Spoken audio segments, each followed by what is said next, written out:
Welcome to WordPress Accessibility Meetup. Convince your clients of accessibility arguments and business cases with Annelies Vorhelst. A few announcements before we get started. If you are not aware, we have a Facebook group that you can use to connect with other attendees in between meetups.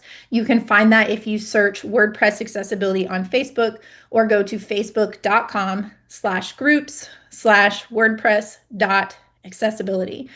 It's a great place to share things you're working on, get feedback, help other people, and just kind of collaborate in between our meetup events. Everyone always asks, is this being recorded? Yes, it is being recorded, and the recording will be available in about 2 weeks once we get corrected captions and a full transcript and the edited video back. You can find upcoming events and all of the past recordings in one place if you go to equalizedigital.com/meetup. The other way to find the recordings is if you join our email list, then you will get news and event announcements. You can join that at equalizedigital.com/focus-state. And once the recordings are available, we send that out at the top of our weekly newsletter so that you can find them quickly there. Or you can tune into our podcast, accessibilitycraft.com, if you want to listen to the meetup episodes in audio format. And you can also find it if you search for Accessibility Craft on any sort of podcast app that you prefer. We are seeking some additional sponsors for the meetup. This meetup is part of the WordPress Meetups program, but they did not have any funding to help us with captioning or transcription or any of the wonderful things that we do to try and make this as accessible to everyone. And so they said, go out and find sponsors. So if your company would be interested in helping to support the meetup and ensure that it is accessible for everyone, please reach out to us. We would very much appreciate that. You can contact us if you email meetup@equalizedigital.com. This is the same email address that you want to use if you have any suggestions for the meetup or if you need any additional accommodations to make the meetup work for you. So I am Amber Hines. If you aren't familiar with me, I'm the CEO of a company called Equalize Digital, and we are the lead organizer for this meetup. Equalize Digital is a mission-driven organization and a corporate member of the IAAP. We are focused on WordPress accessibility, although we do a fair bit of auditing work outside of WordPress as well. We have a WordPress plugin called Accessibility Checker that helps you find and fix problems on your WordPress website. And we offer online courses for NVDA and voiceover screen reader testing. We do accessibility audits, remediation, consulting, user testing, all of that kind of stuff. And you can learn more about us on our website, equalizedigital.com. We do have a sponsor that I want to thank today, and that is Kinsta. Kinsta has generously covered the cost of our live captions so that we can have a human captioner here with us today. Kinsta provides managed hosting services for WordPress. It is powering 120,000 businesses worldwide, and based on the user reviews, it is the highest rated managed WordPress host on G2. It has everything that you need, including an unbeatable combination of speed, security, and expert support. It's powered by Google Cloud and the fastest C3D and C2 servers combined with CDN and edge caching. Your sites are secured with Cloudflare Enterprise, protecting you from DDoS attacks. All plans include free migrations, and the first month of the starter plan is completely free, so you can try the service risk-free. You can learn more about Kinsta if you go to kinsta.com, and that is KINSTA. The other thing that I always ask, if you are willing, on whatever social media platform that is your preferred platform, if you can find Kinsta and tag them in some sort of message saying, thank you for sponsoring captions for WordPress Accessibility Meetup, that does two things. One, it tells them I did what I said I was going to do. And two, it tells them that supporting accessibility and supporting this meetup and supporting captions is important and that people value it. And it helps to encourage them to want to continue to sponsor the captions, which is very helpful for us and all of our attendees. So if you are at all willing to do that, find them, tag them, say thank you for sponsoring captions for WordPress Accessibility Meetup. We very much appreciate that. There are two upcoming events that I want to shout out. The first one is WordPress Accessibility Day. WordPress Accessibility Day is a free nonprofit event run by an independent nonprofit organization. It is from October 15th through the 16th. It is a 24-hour live stream via Zoom. So no matter where you are in the world, there will be some talks during your business hours. And the other thing that I am super excited about this year is that we are using the Zoom Events platform, which means that as soon as a talk ends and it processes, I guess, so relatively shortly afterwards, the videos will be available for instant replay, and then they will be available on Zoom Events through October 31st. So as long as you register, even if you can't tune in live, you'll be able to go and watch them on demand almost immediately. You won't have to wait for us to finish our editing and transcription process like you normally do. So I'm very excited about that. So you can go to 2025.wpaccessibility.day, and that's the number 2025, to get more information, to see the schedule, and to register. Our keynote presentation this year is Vitaly Friedman, who is from Smashing Magazine, and I'm super excited about that, as along with many of the other talks that we're going to have. So please go register if you have not already done so. And then the next exciting thing is that in November, we have Matt Mullenweg, who is one of the founders of WordPress, coming. He and I are going to have a live conversation during Meetup about the past, present, and future of accessibility in WordPress. I do want to note that this won't be the first Thursday in November. It's going to be the second Thursday. It's Thursday, November 13th, but at this exact same time slot. We just had to shift it back because of his schedule. There will be time for live Q&A. So if you have ever had questions for Matt Mullenweg about accessibility or his thoughts on accessibility or feedback that you wanted to give, this will be the meetup to come do that at. So there should be a link in the chat and you can register for it. And of course, you can find it on our website as well. I am very excited to welcome our speaker today. If I can get my Zoom to decide to cooperate and allow me to pull her up here. Maybe. There we go. Annelies. Annelies is a passionate digital accessibility expert at Accessibility Desk, which has a Dutch name that I'm going to allow her to pronounce in just a few minutes. She is located in the Netherlands. Her journey with accessibility started roughly 8 years ago, and since then the topic has become a growing subject in her work and life. Annelies developed courses and workshops to educate different target audiences and make them understand how they can help. As a new business manager, she's also the co-leader of the European Accessibility Alliance. I had the opportunity to meet Annelies at WordCamp Europe this year, where she was a speaker and gave a phenomenal talk about accessibility there. And I was so thrilled that she was willing to come and speak with us here today. So welcome, Annelies. Thank you. Wow, this is such a fantastic introduction. I am going to try and pull up my screen and thank you, and also connecting a few cables to my computer because one of my coworkers was so great to. I'm sorry. No, yeah. We're all good. You should be able to share. I am going to go away, but for everyone, there is a Q&A module that is down in the bottom of the screen. And after Annelies is done, we will do questions and answers. So please do put your questions in there. I'm sorry, I'm fidgeting a little bit because of technique. Yeah, this should work. And yeah, I'm going to present. Correct. Now you can see my screen. Yes. Cool. I have a lot of other things in my screen, but that's okay. Well, welcome everyone, and well, I was so happy to be here. Like Amber said, we met last year. This year.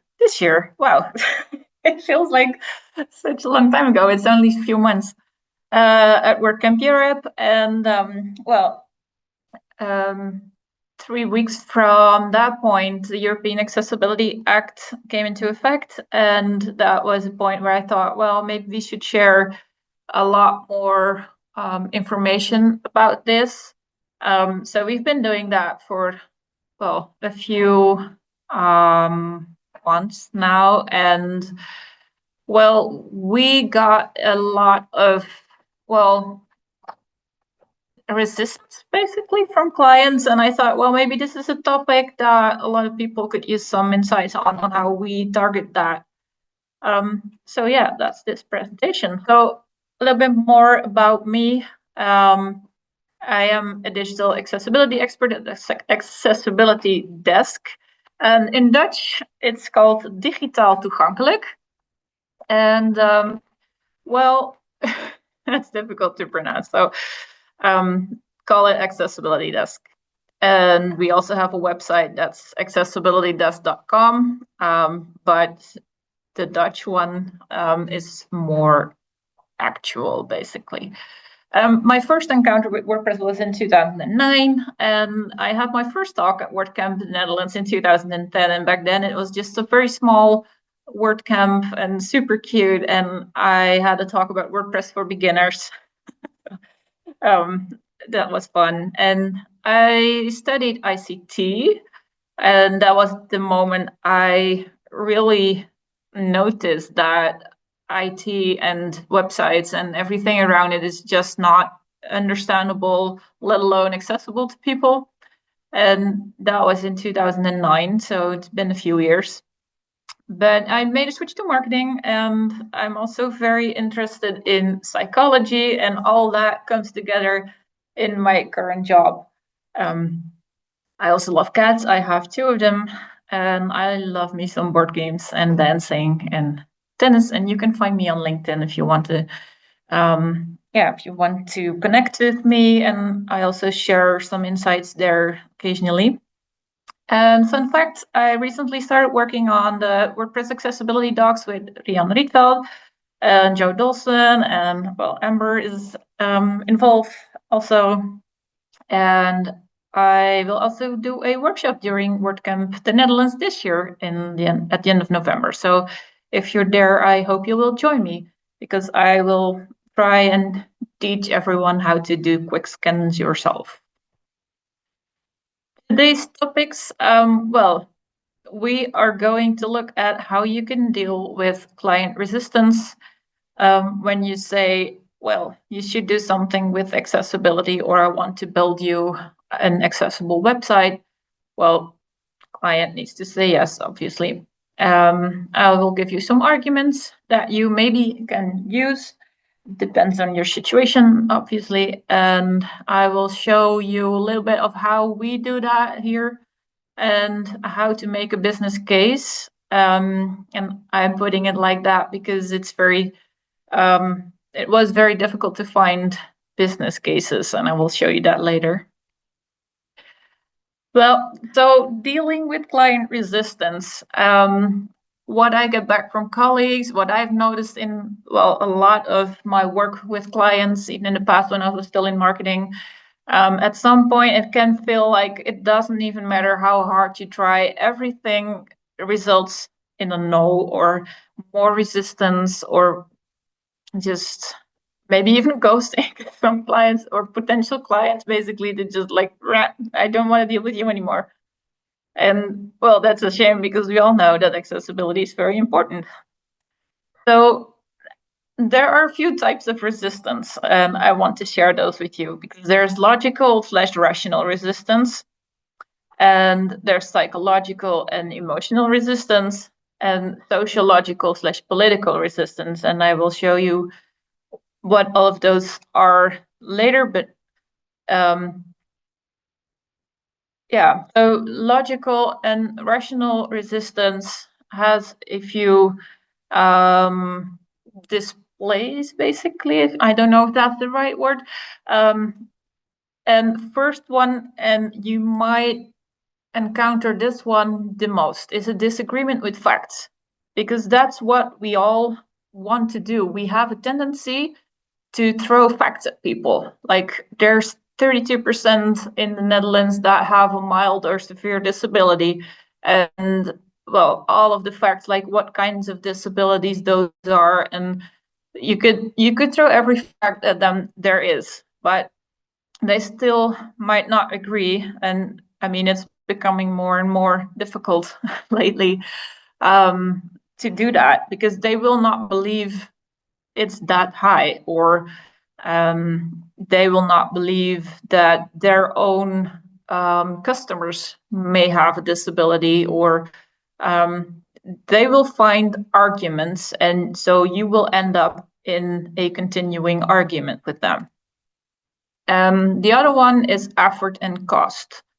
So that's one of the most pressing points of resistance, because they will immediately ask you, how much is this going to cost, and how much effort do I need to put into it to, for example, keep it accessible after you delivered me an accessible website. So the belief that the time and effort or economic costs to make the change are too high, even in light of clear benefits, is what going to get you a no.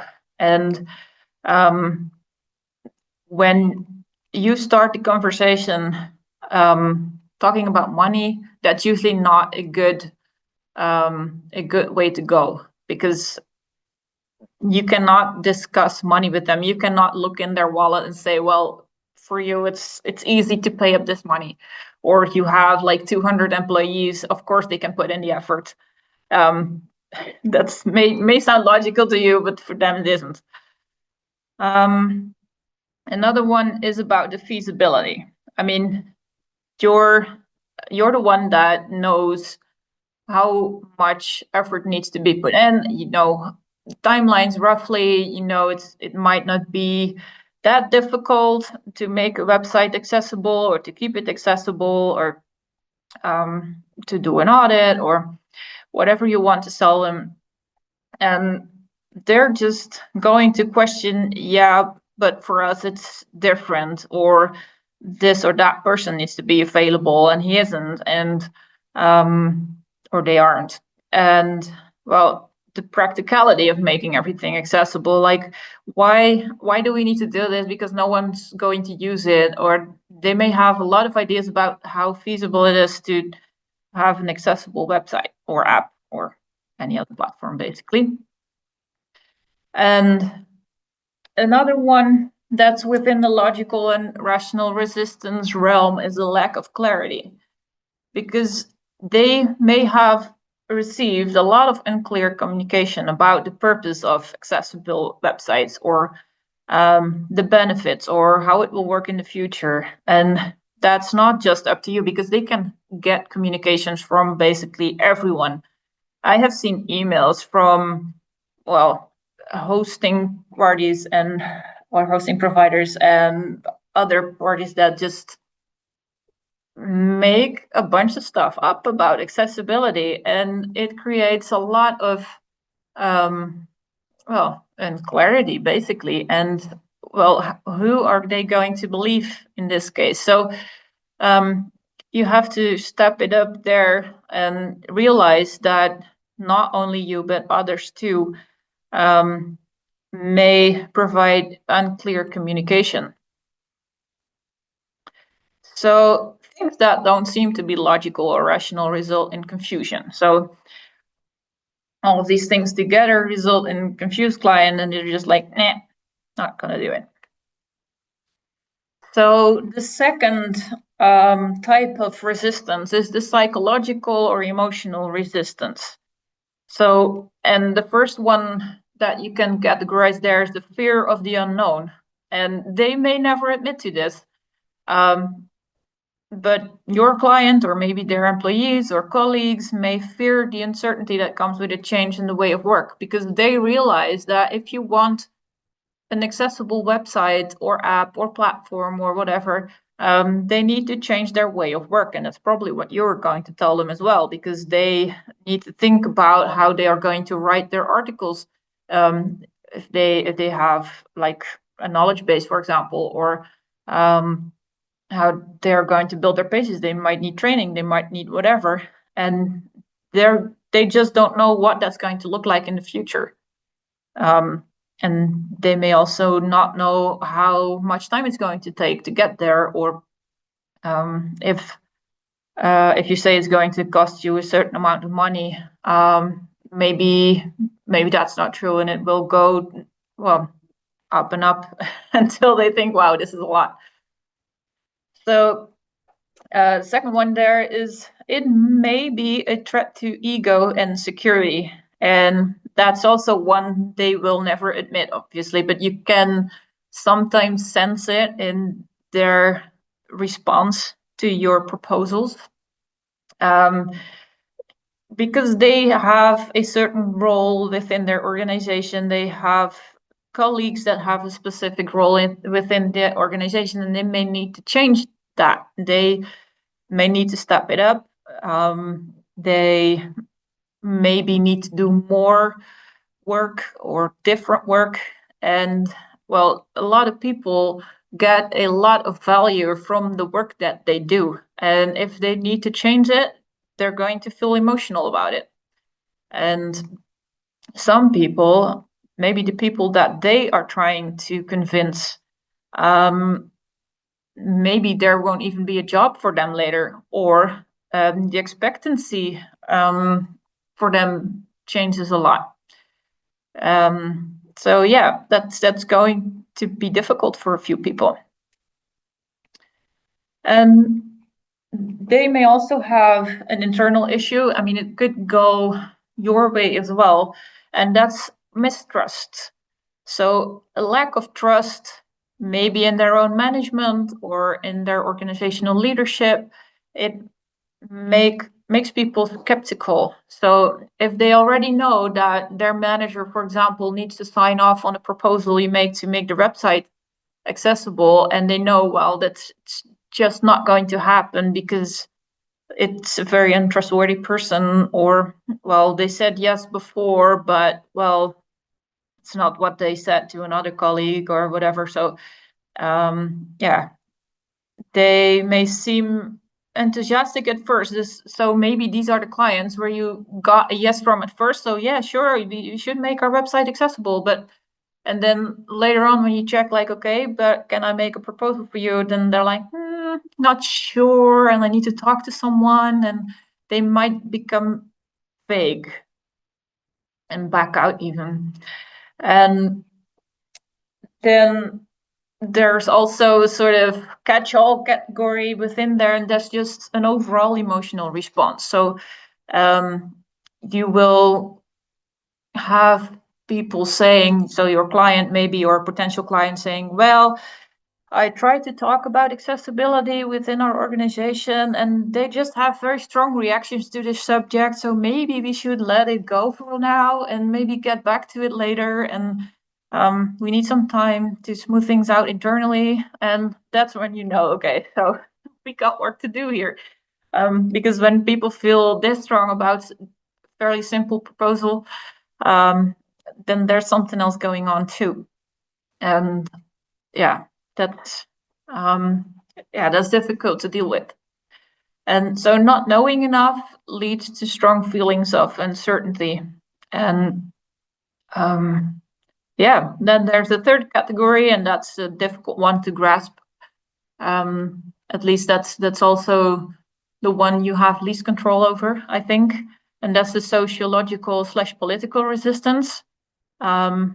And it's similar to the threat of ego, but impact on status or power, it's mostly triggered by external factors. So it's not their own emotions that triggered this. I mean, they might have a vision of themselves on how they see themselves in work, but they also have people around them that view them a certain way. And so this resistance that's on this level, that impacts their status, is about how others view them. And it could happen in a lot of corporate organizations. I've seen that with some larger clients where, well, people are basically the only person saying like accessibility is important. We should do more with that.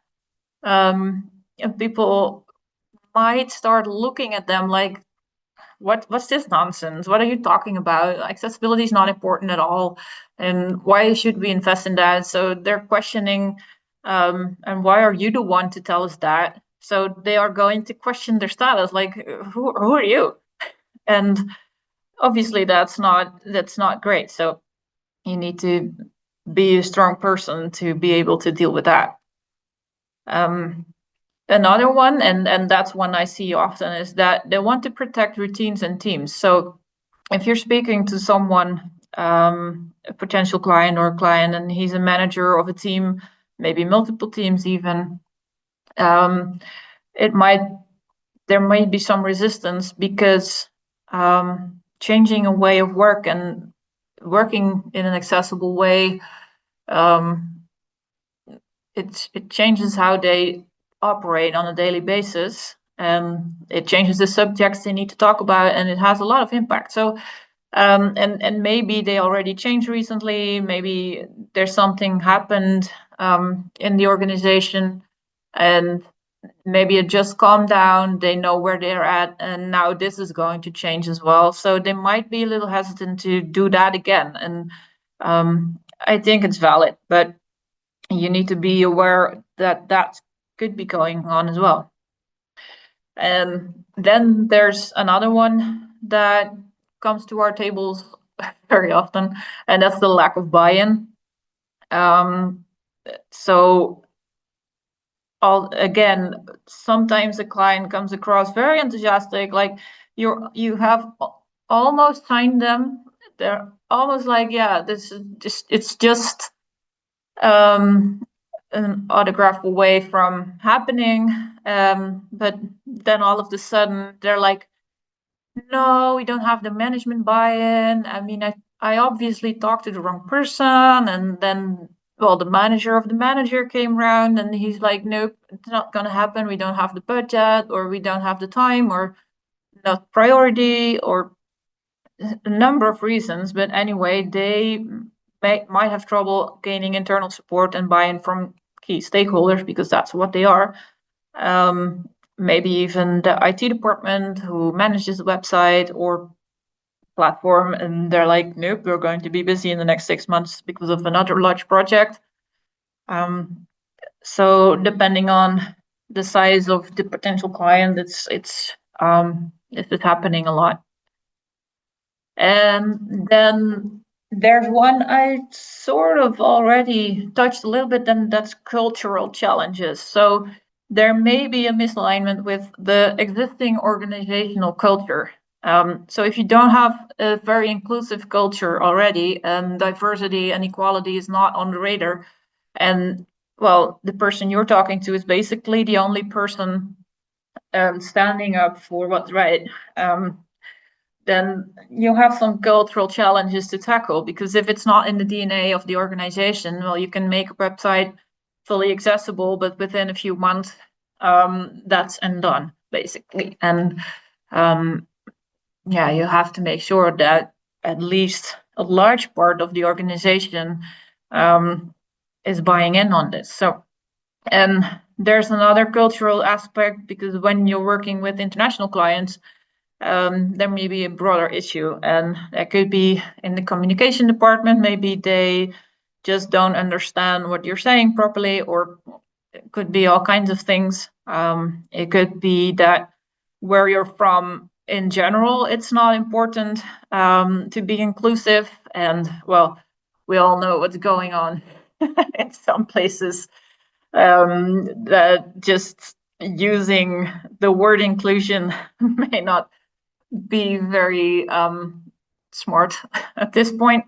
And let's be fair, accessibility is part of that. So it may be difficult to to get there with a client or person within an organization that sort of wants to do it, but doesn't have the support on that in that area. So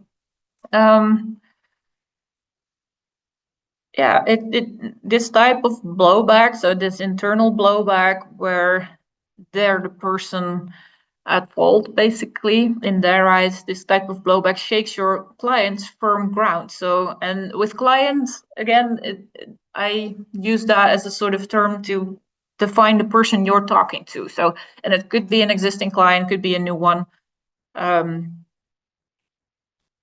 So yeah, you gotta help them change. So low-key, you're becoming their change agent, and obviously you cannot do that by getting in their face with, "Oh my God, I am going to help you, and I'm going to do everything I can."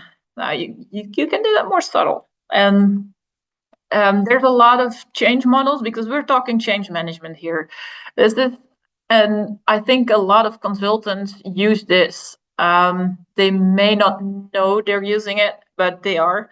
And when you go through all of these models, what do they mean and how do they work?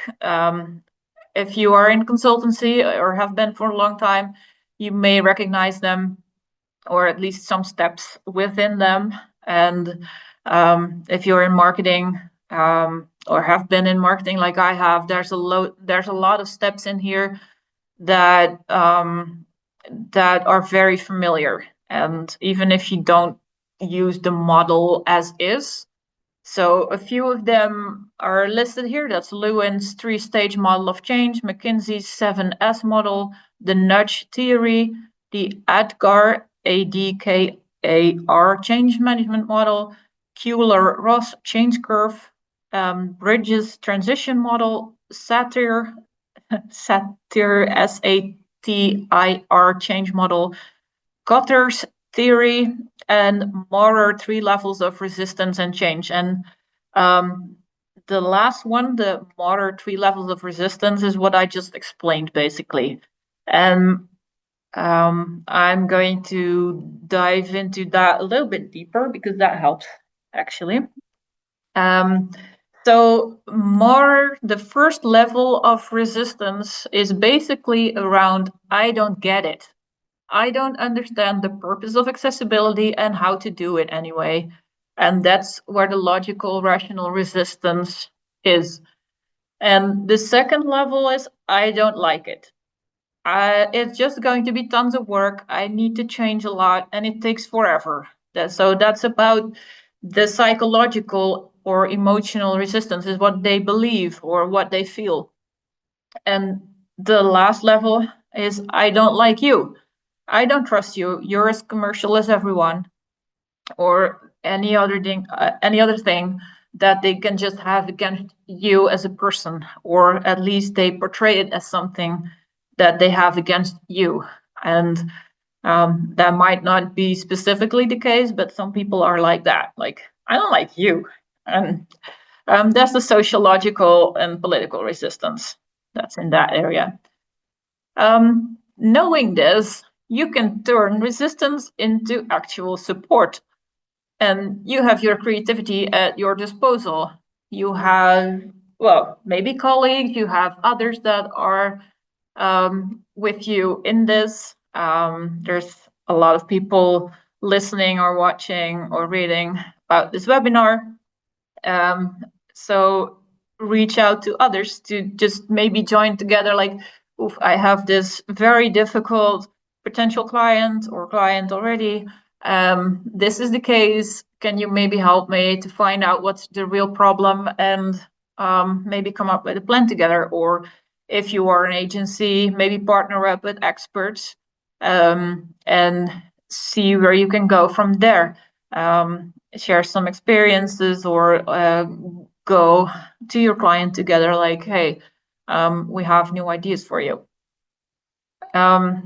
So in level 1, so the I don't get it, that's the one that most people are most comfortable with.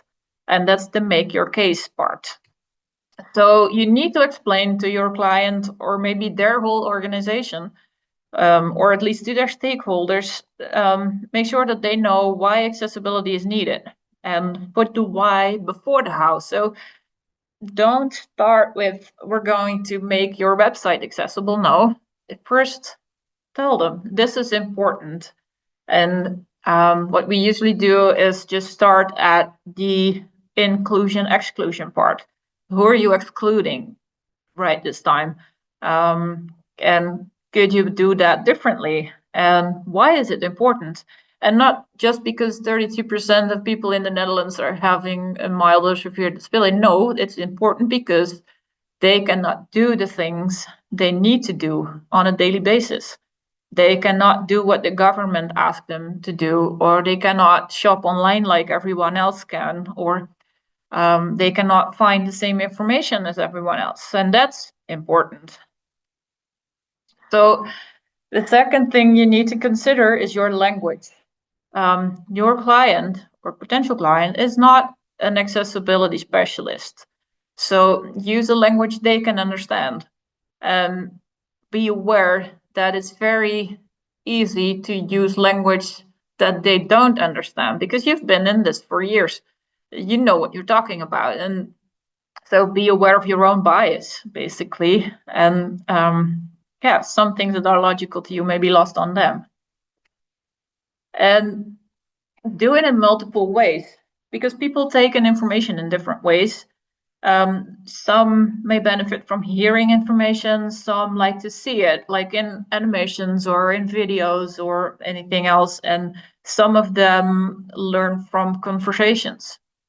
And you can bring variety into your communication channels, and you can even combine all of them. So for level 2, the I don't like it, the emotional part, you're basically going to remove fear, but not only that, you're also going to increase excitement, because if the facts don't already excite them, you can, well, tell them what's in it for them. People need to believe that making services or products accessible serves them in some way. Them personally, maybe, but mostly the organization they work for. So try and figure out if you have something to share on that level, where it's beneficial to them as a business or as a person or both. Engage, and I think that's a difficult one, at least I feel so, because people tend to support the things they helped building. So give them the opportunity to change. If you have a very strong advocate, like the client needs to convince their stakeholders and they're very willing to participate in anything, then you should work on a plan together and just give them the opportunity to just work things out, and maybe even go a bit further than that and just see if they're able to get colleagues or stakeholders to also engage in the process. So maybe even filling out a questionnaire or letting them fill out a questionnaire is maybe enough, but maybe you have some more creative ideas, because in this department, I'm not very creative, but maybe you are. And there's a thing, be honest. Also about downside, because obviously their fear is not non-existent. I mean, and it's not invalid. They have fears because there might be some truth in it. And so also be honest if you say, like, yeah, it is going to take a lot of time at first. And then talk about how you could solve it and how, well, they could take control of that. And also, when talking about accessibility, there's going to be a lot of rumors, and it may be about the timelines. There may be rumors about how they feel about you as an agency or a developer, or just, well, tackle it, be honest. And if you don't know, if you do not have an answer to their questions, just say so. Like, I don't know this either, because we are at the beginning at of this process. So we need to figure this out together. But as soon as I do know, I will tell you, and then obviously do follow through. That's a very important part. And there's a level 3, because level 3 was about, I don't like you. I have something against you. And you need to tackle that very quickly as soon as you notice that this is about your relationship. And maybe it's not specifically the relationship between you and your client, but it could also be that the client's relationship with their stakeholders or with their own organization is at stake here. And so one thing that you can do is take the blame. If it's damaged, if the relationship is damaged, take the blame, take responsibility, say, okay, I've been unclear, I've been lacking somewhere, and mention that specifically, and also mention what are you going to do to make it better. And I think that's very important if you feel like this relationship with your clients is a bit damaged. It may feel awkward, or it may feel like your pride is going to take a hit. So, because maybe you feel like you're not at fault here, because I mean, people can be difficult to deal with. But do it anyway, because it makes things better. And this is not about your pride. And this is about making things better for everyone. And this is about more than just you. Like I said within the previous level, commit. So not only say you're being honest, or well, just don't be honest, but also be trustworthy and demonstrate it. So yeah, prove that you are actually in this, and that you're not going to back out if things become difficult, and just follow through on your actions. And the final thing within this step is also take note of what the resisting people are saying.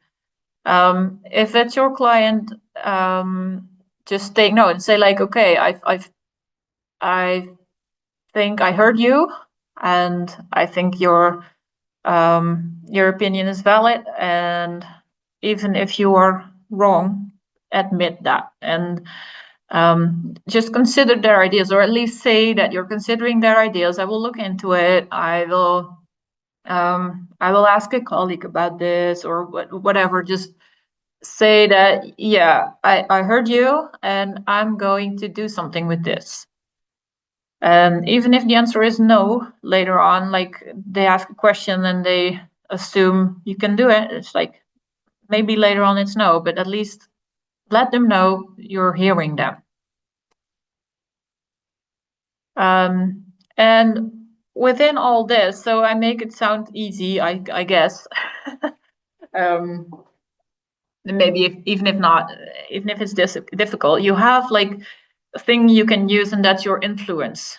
And I'm mentioning this as another approach, but basically in all of this, you can use influence. And one way to do that is there's this model, and it's based on some research from, I think, Harvard or Yale. And there's this, it's from an agency called Bureau Zuidema. It's in Dutch, and it's very interesting because they talk about the energy you do things with. So if you're pushing, you're doing different things than when you're pulling. So make people come to you, basically. And so the styles you can use, there are 4 of them. So you can use persuasion, you can use asserting, you can use bridging, and attracting. And when you are persuading people, you can be proposing and you can reason. And again, like I said, reasoning is one thing that I think most people feel most comfortable with, but reasoning is not going to get you everywhere you want to go. And it's very pushing in energy. It's like, I want to win this discussion. I want to be right.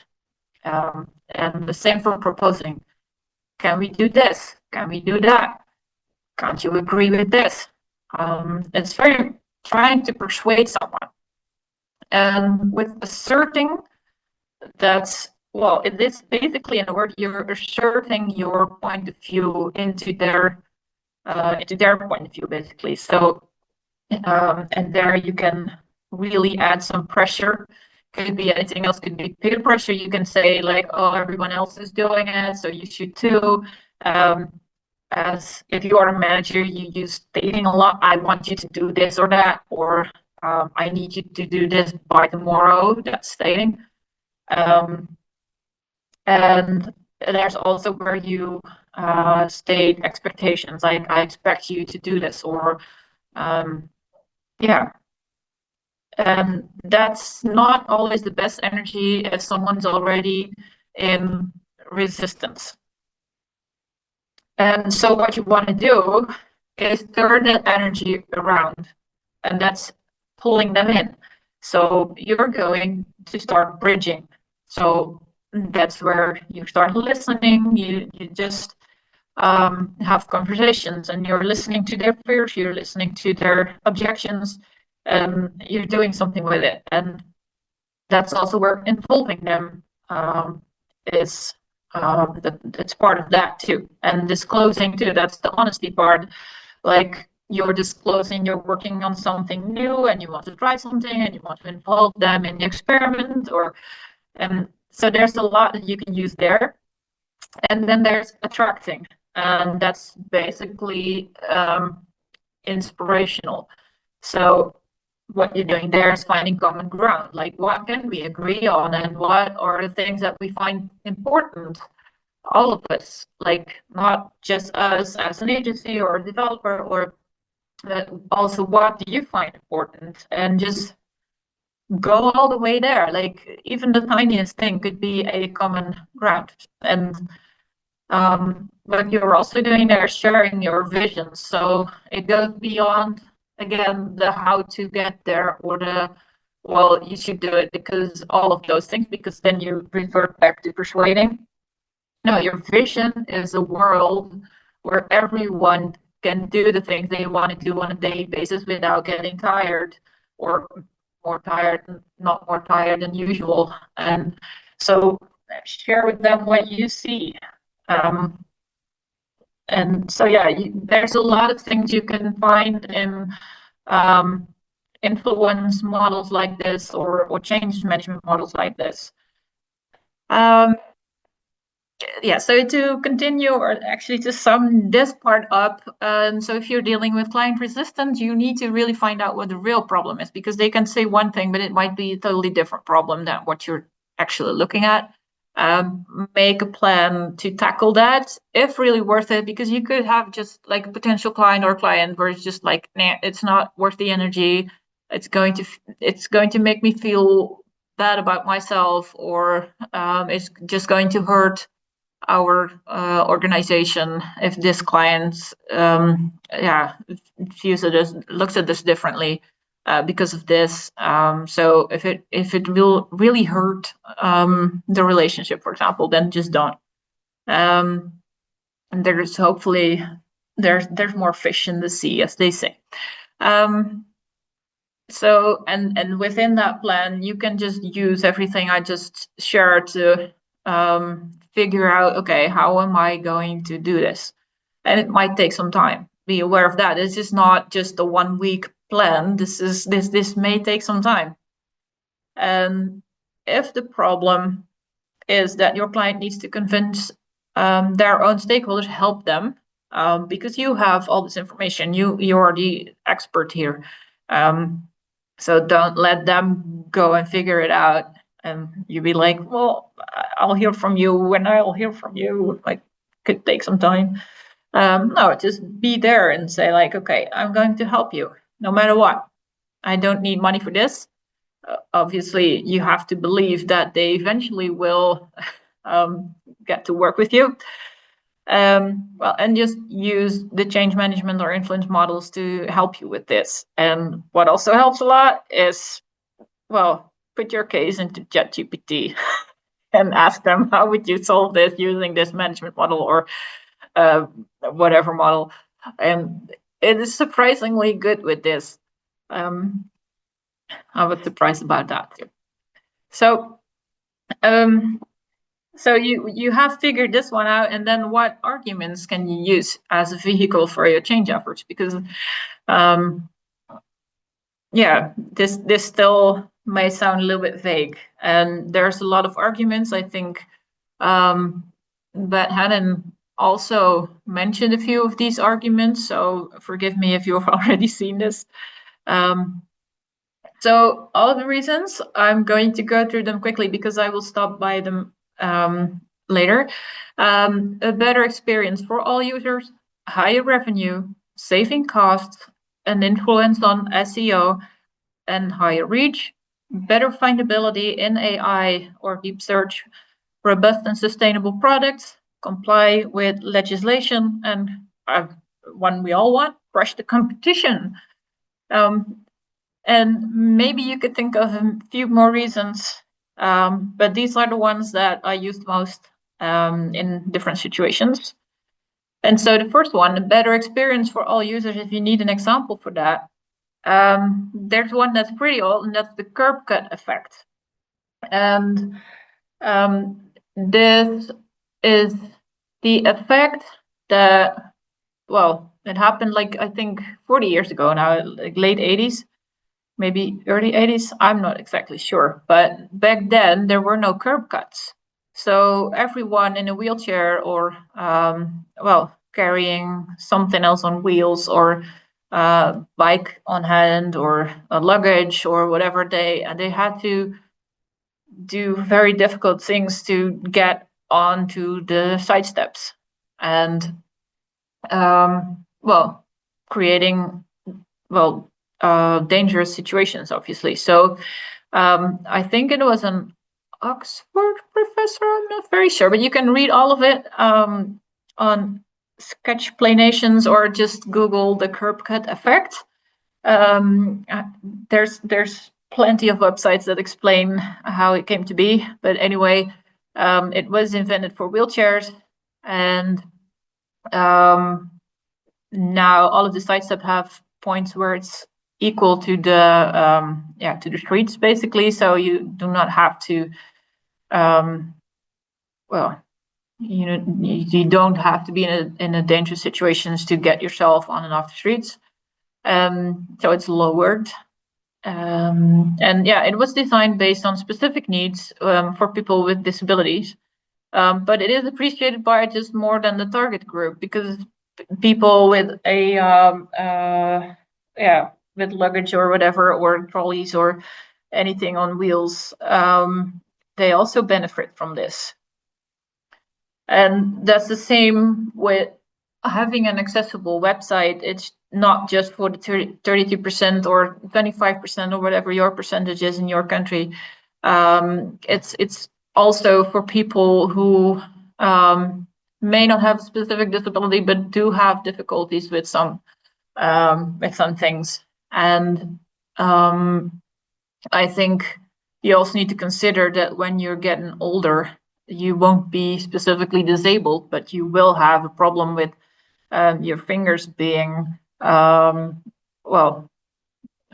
rheumatic, for example. I mean, that's difficult to explain, but maybe they start shaking a lot more, or your vision gets a little bit worse. And so if a website is accessible, it's also beneficial for those people. And any person can get a disability at every time of the day. I mean, I could walk out of here and just stumble and fall, break my arm, and then, well, not be able to use my mouse for weeks. So it benefits me in the end as well. And you just don't know what's going to happen to you. Maybe you get a brain bleed. It's not to sound daunting or anything, but it's good to realize that if you're healthy right now and don't have a disability right now, it just could happen to you as well. We just don't like to think about that. The second benefit or reason why you should make your website accessible is higher revenue, because you create loyal customers when they find your website accessible. Because there's been this research, and I have a chart on my slides of that research, and there was a question in there, and it was asked to people with access needs, basically. And it said, would you spend more online if websites were more accessible? And they did that research. I think it was the Click Away Pound survey. In 2016, roughly 80% of those people said, yes, I would spend more online. And in 2019, it was even a little bit higher. It was almost nearing 90. And so there was only a small percentage that said, nah, it doesn't make a difference for me. So for people with access needs, it makes a lot of difference if they discover like websites are more accessible. They have money to spend. I think it's in that same survey, and there's lots of surveys that mention the average yearly spend of people with access needs. And well, potentially they could spend a lot more if websites were accessible. That's basically the gist of it. And once they do, they also will come back, and they will also tell their friends and family, like, wow, this website is really great. So yeah, and again, because it works for other people too, they also might find it easier to spend their money on your website. Another one is saving costs. So it may sound weird because, well, you're first asking for money to make a website accessible. They have to put in all that work. So how's that saving costs? Well, there's another research. I think it was Forrester and Microsoft, and they researched within a few organizations that had accessibility like in all of their services, and they said, like, well, working accessible and having a website that's easy to use, specifically for people who want to contact us, and if they need customer service for anything, they now or before called us. Well, every call costs money, but they now can self-serve on the web. They can fill out a form that's accessible. They can, well, anything else. So and so that it saves a lot of money in customer service calls, and that's something that a Dutch Dutch research also found as well, in, I think, some web shops. Well, basically the number is pretty high, like 15% fewer customer service inquiries, and so that's calls, that's chats, that's emails, because those needed to be answered by actual people, and those people spend time doing so. And most of those calls were, I cannot find something on your website, I cannot do something on your website. How does that work? How can you help me? And so if you have an accessible website, you don't have all of those problems, so they don't have to come to customer service to ask them to help them. So you can save a lot of customer service money there.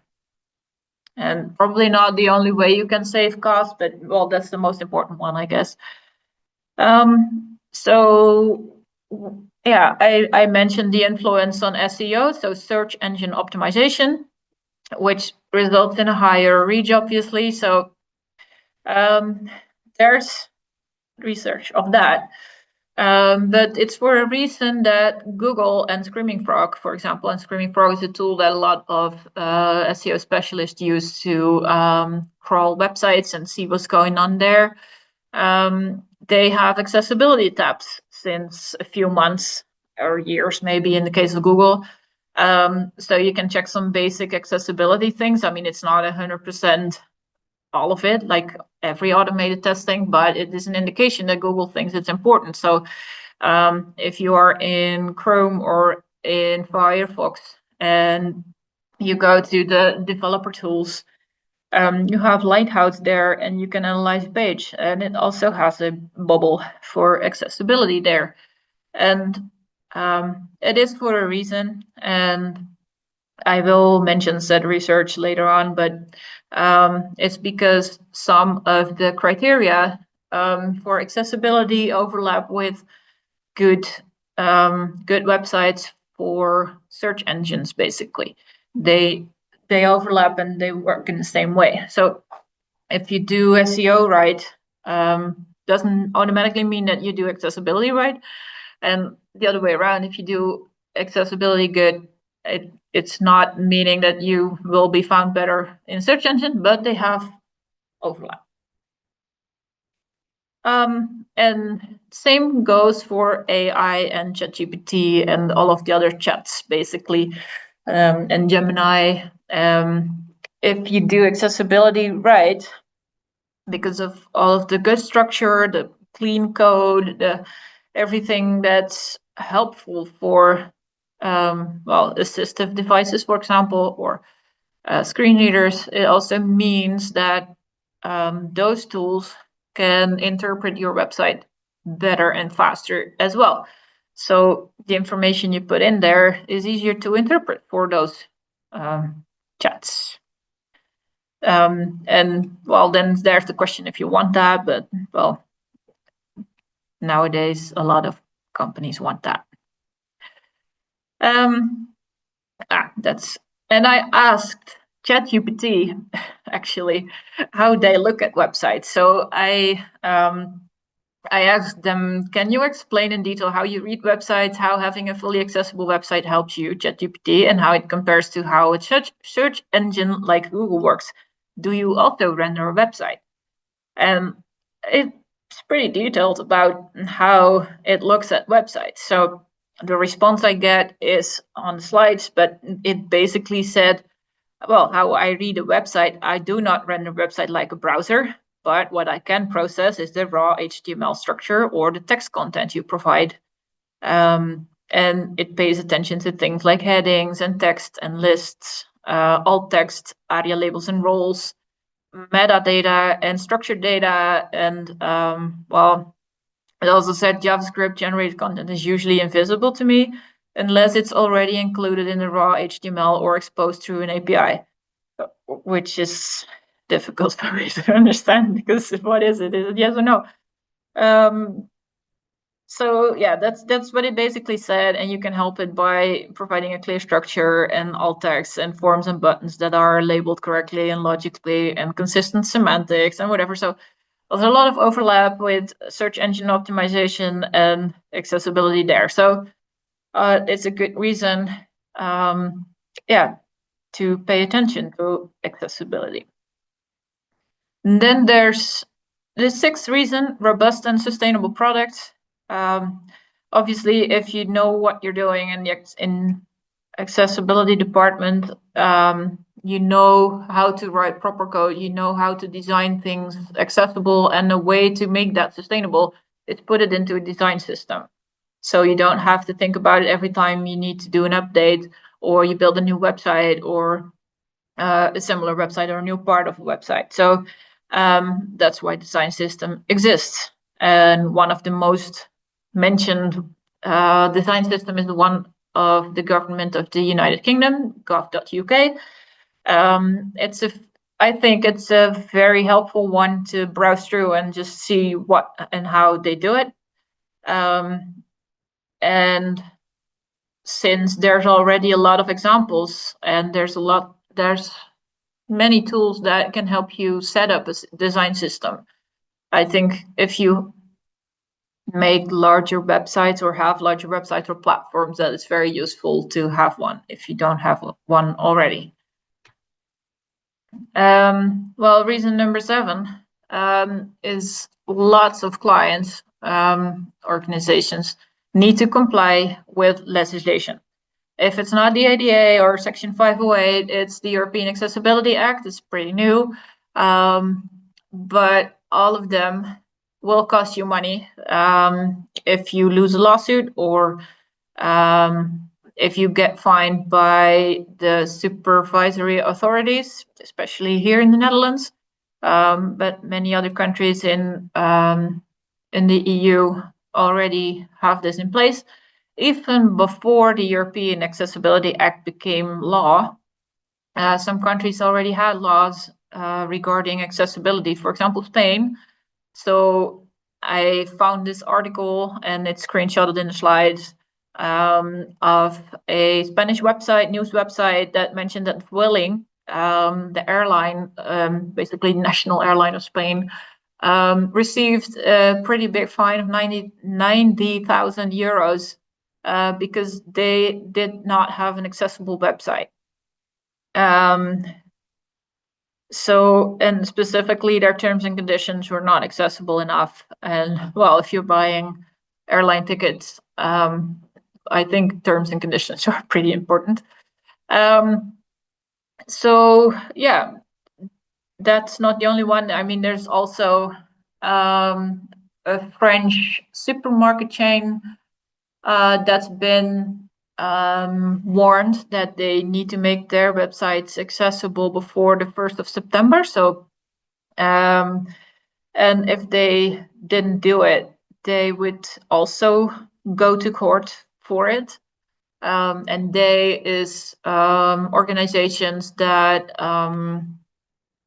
basically empower people with disabilities. And so those organizations were like, yeah, well, supermarket is a very important thing for people with disabilities, so go fix. So I'm very curious. I tried to find if they already went to court for this. I don't think so, but I think they are still they're working on it. So yeah, it's very interesting that that would be the actual first case for within the European accessibility law that would go to court for it. Reason number 8 is crush the competition. If your competition is not already making their websites accessible, then you definitely should, because well, it helps, like all the other reasons, obviously, well, make you better than the competition. And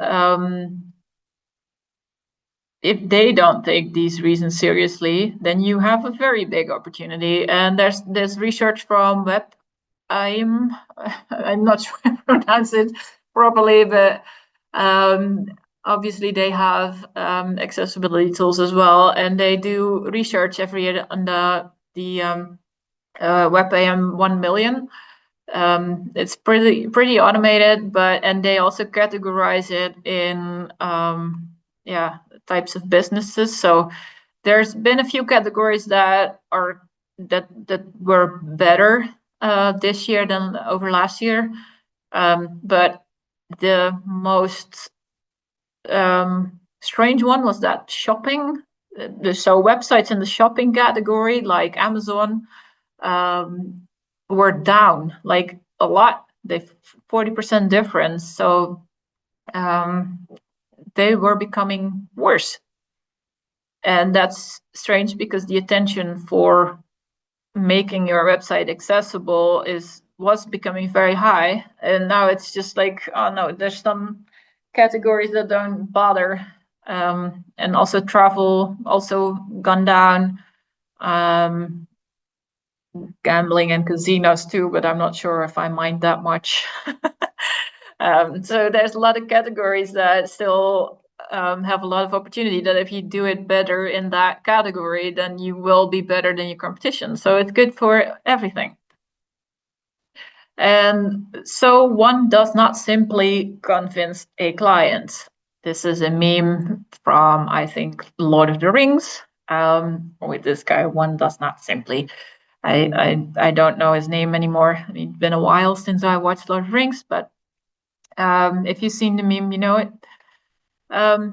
So this is how we do it. So I mentioned a lot of things, and well, I kind of mentioned like, okay, so this is cool, but do you do all this for one potential client. So yeah, sometimes we do. We take a client by the hand and do whatever they need to get convinced. And this is just for high potential clients, obviously. I mean, if they just want a quick scan, that's fine too. But clients where we feel like, okay, you should definitely have an accessible website.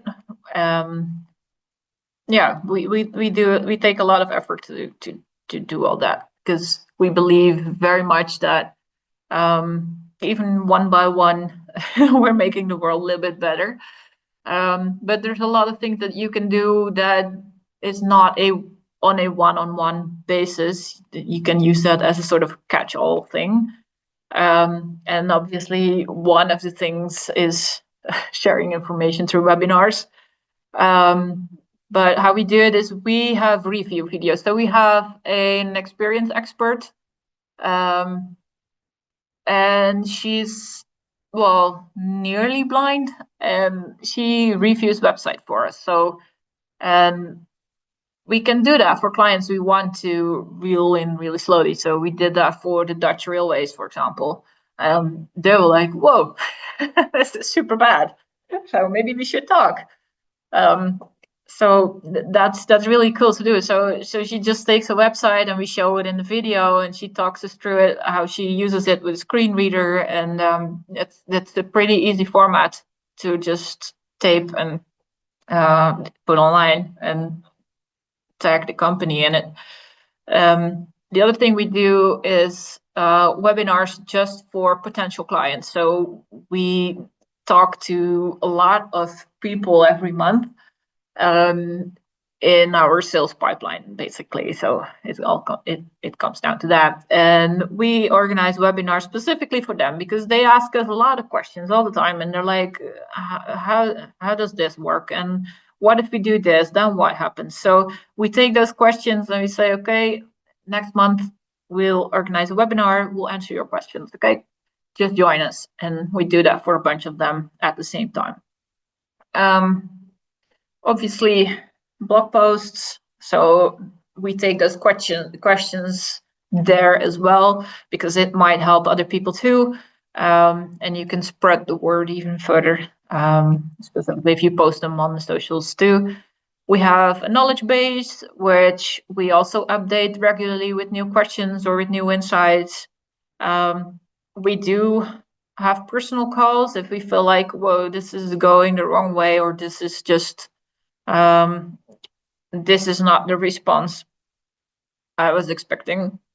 We'll just we'll just call them, sometimes with a consultant present or an auditor present, because they have specific knowledge that maybe could help this client. We share white papers. So we did a white paper together with a law firm, because they knew more about the European Accessibility Act and what that meant for, in legal terms, because we're not a legal firm. So we cannot advise clients about what they should do from a legal point of view, but we do get a lot of those questions. So we teamed up with them and said, like, well, this is where you should look at in terms of law and legal. And then there's events, and obviously on events you can also take a lot of people at the same time, just share what's important for those group of people. And I mean, I've been on an event with cybersecurity specialists, and cybersecurity is not even remotely my expertise, but accessibility for cybersecurity is something I could talk about. So it's just also fun to think about ways that you can talk about accessibility that's not your usual jam, basically. So after all that, and so you talk to your communications department if you have one, or to your marketing department, or maybe you teamed up with a freelance marketing person, and you did all that. You're going to put in all this effort. So at some point, your client will still be hesitant, because they will put this off like forever, and so they will still stay. But I still want to know what we gain from putting all this effort in. Do you have numbers, cases, proof? Specifically, that last one. Do you have proof that this will work? You're like, well, it's obvious. For them, it isn't. So, unfortunately, um, there's not a lot of research that actually supports this. There's lots of articles that mention the same old research, and um, it's not been updated. I mean, the W3C has a page with business cases that's not been updated since forever. So we're talking about early 2000s here. And well, the world has changed a lot since. And so there's some more recent research, but it's not all that fantastic. So I'm going to mention the research and the things that I do have. So hopefully it's something useful. But if you do find research that actually supports all what I just said with hard numbers, then please share it with the whole community, because we're all looking for it. So I mentioned the clickaway pound survey earlier, and you can find it on clickawaypound.com. So the basic numbers that you can find in there is it's UK based, obviously, because pound. But if you would look up the numbers for the US or any country, because it's just general numbers, you can make your own case based off of this. So 7.15 million disabled internet users in the UK have access needs. So it basically means that not everybody who's disabled has specific access needs. Some are disabled and can perfectly use a computer. They don't need anything else. But there's still a large amount of people that do have access needs. And the online spending power of people with access needs in the UK was at that time in 2019 24.8 billion. So that's a lot. The percentage of disabled people with access needs who say they click away from a website with barriers is 69%. Was back then. I think by now it might be even higher. Because there's so much online that you can, I mean, even I do that a lot. Like, this is not working for me, I go back to Google, find something else. Percentage of users with access needs who limit their shopping to sites they know are barrier free are 83%. That's the number I said earlier. And so that is super, super high. So if your website is barrier free, you're going to notice it.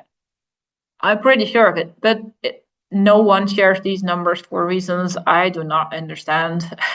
So I hope that if someone's listening and they are willing to provide some numbers after they made parts or whole parts of the website accessible, please share.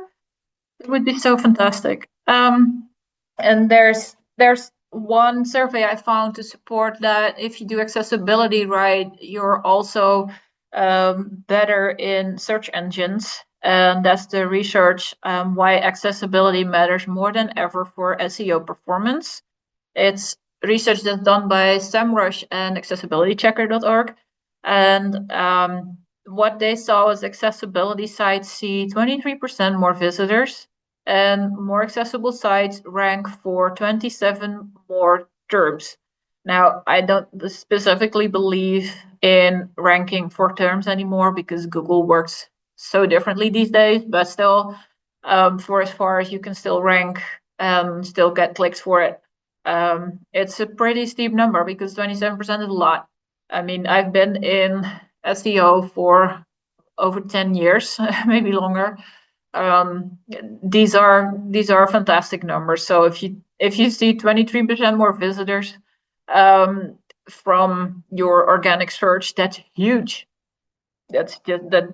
I mean, if you plot that on your conversion rates, then you would definitely see higher revenue.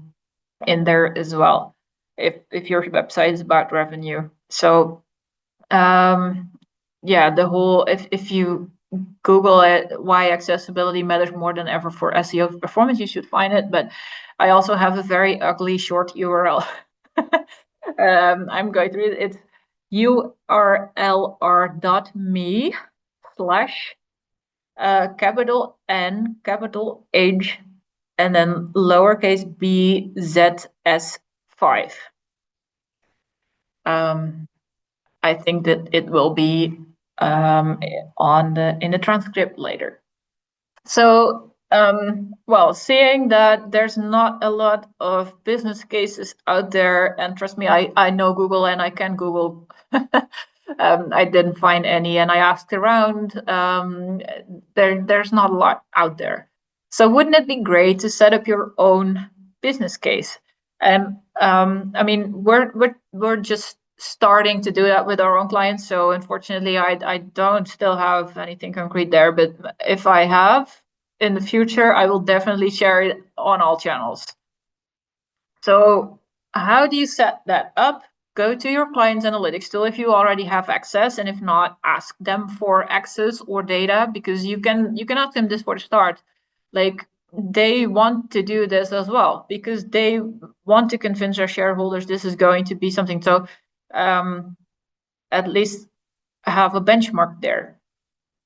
And so what you want to do is set a baseline. So and this is only an example. You can probably think of more data that's relevant here. So the first thing you can think of is organic search traffic on the homepage. Take an average in the past few months, and see if that's a stable number. And also the same for conversion rates. So see the number of forms sent versus the bounce on it. So how many don't fill out the form but start. The number of accounts successfully registered, if that's your if that's a thing, and also how many fail to do so. Successful shopping cart processing versus the bounce rate there. So how many do have stuff in their shopping cart but never um, pay for it and have a successful um, yeah, we're lost. Annelies, we are about at time because we're Yeah, supposed to wrap up at I'm 11:30. also So I'm nearly done. wondering if you have a final thought that you want to share, and then I have maybe one or two questions we can do real quick. Yeah, so I'm nearly done. I think I have two more slides, so I'm going to go through that quickly if that's okay with you. Yeah, our captioner, we have a small buffer time with our captioner, but I don't want to go too much over because we don't run, uh, I don't want to run extra long in those Yeah, captions. okay. So real quick then. So I think this will be in the transcript as well. So um yeah, so you can make a prognosis and just look at it like 3 months later and see if that actually worked after your client says yes. So make your own business cases and do that. It's super cool. So that's it. So you can now use the change management models to convince your clients. You have plenty of arguments and hopefully some inspiration for helpful methods and how to set up a business case for yourself. So and if you need our help later on with doing all this, find us at we at digitaaltoegankelijk.nl. And I'm sorry, that's that's still in Dutch. So or go to accessibilitydesk.com and fill out the form. That's also great. So I'm now ready to take some questions. And I'm sorry this took so long. But it was, oh, let's see. It was a great presentation, so that's good. Do you want to stop sharing your screen for just a minute? I did put some of those links in the chat. I know we'll have them with the recap, and you had said you were going to check and see if you can share the slides with us as well, so we can include them. So I appreciate that. I will also throw in the chat here, and maybe you would be interested in it as well, assuming I can get it in. Yep, there we go. So we actually do, excuse me, we actually do have a case study of a community college. And this is a presentation from a higher ed conference that we did with that college about the results they saw from making their website accessible. And it goes into the process because they got in trouble with the United States government. So they talk a lot about what that was like for them. But there's some results in that as well, if anyone is interested. Uh, I'm sort of curious. I really found the slide that you had where you were talking about how you attract customers and the review videos I thought was really interesting. And I was curious, do you ever get like do organizations ever just get mad at you? Because I'm assuming you just post those on like YouTube. Yeah, we post them on YouTube, and up until now, no one got mad. I think some organizations didn't even care. We did one a few years ago about an organization that does transport specifically for people with disabilities. So you can just fill out a form and just say, I want to go from A to B.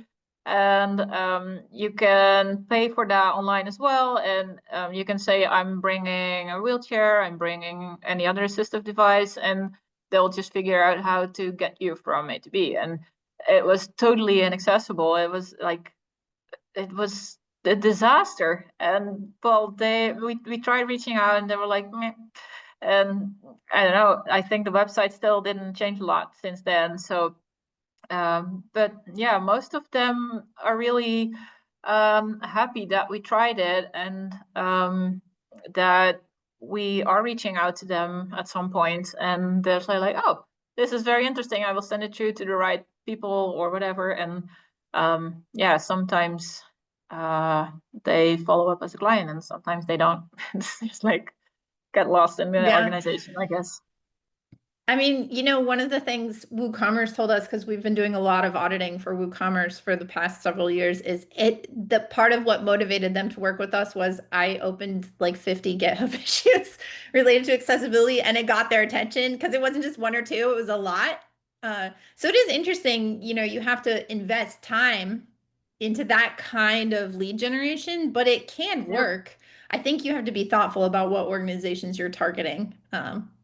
Yeah, I So think so. And I sometimes the mean, government ones, they won't be because they have certain requirements on how they can, they have to run RFPs and like all that stuff. So it may not work. So you have to be thoughtful about that. But I really appreciate you giving this presentation and all of the effort that you have put into it. I'm sure that people will have a lot of follow-up questions.